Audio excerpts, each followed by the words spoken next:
Antes de começarmos esse terceiro ciclo, vale notar um pequeno detalhe no calendário.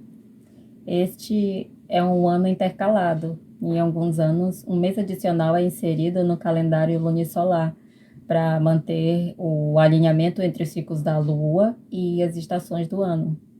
E quando isso acontece, o ritmo das leituras também se reorganiza. Algumas porções que normalmente apareciam separadas são lidas juntas. E foi por isso que atravessamos duas porções em sequência antes de chegar aqui.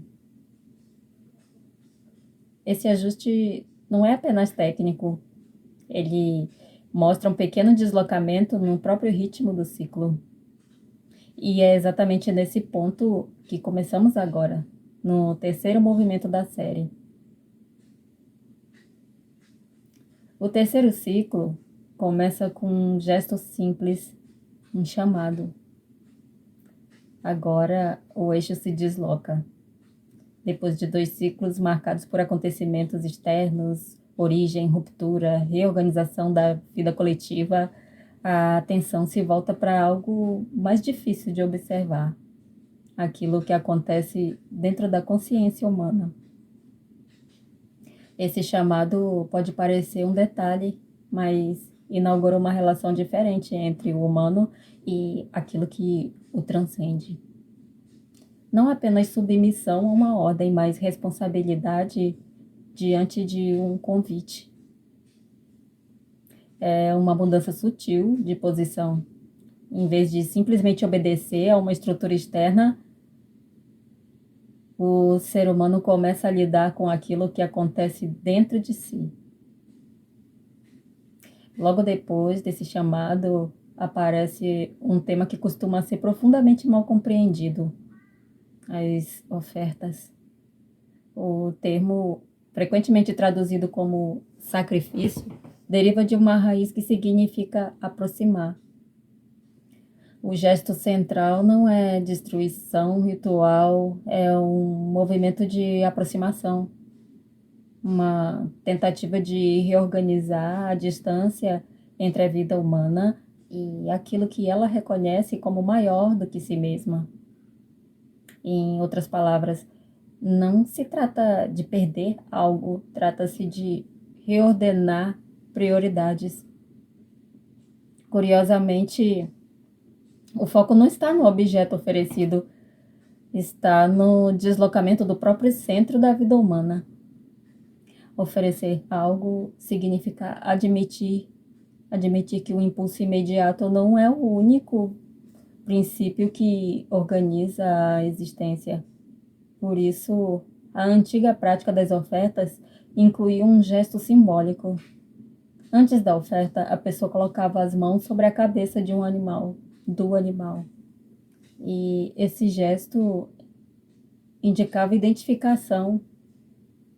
Aquilo que estava sendo oferecido representava um nível instintivo da própria pessoa.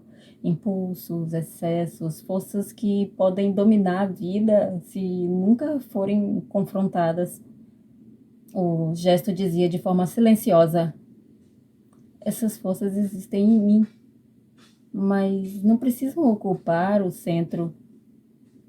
E esse tipo de gesto aparece muito antes da estrutura descrita nesse ciclo, quando a narrativa bíblica descreve o recomeço da humanidade depois do dilúvio.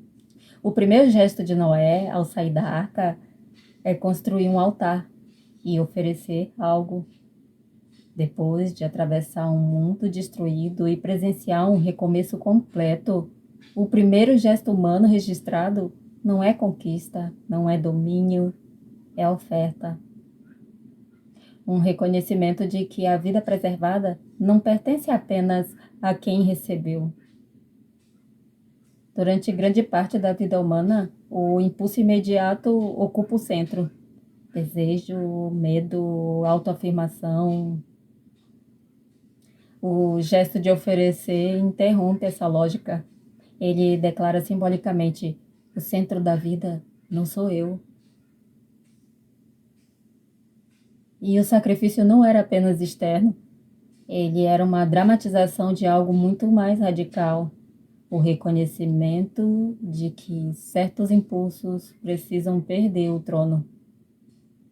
E depois do dilúvio, quando Noé saiu da arca e vê o mundo inteiro recomeçando, o primeiro gesto que ele faz é oferecer algo.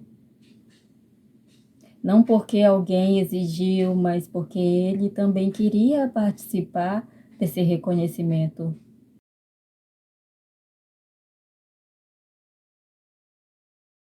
E de certa forma, esse gesto continua ecoando.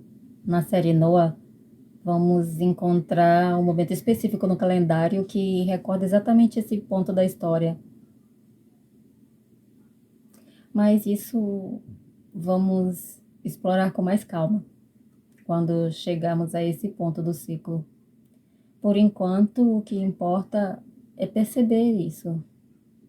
Aquilo que em nós quer governar precisa aprender a ceder. O terceiro ciclo começa exatamente aqui, não como uma nova regra, mas como um chamado e com a possibilidade de reorganizar o centro da própria existência.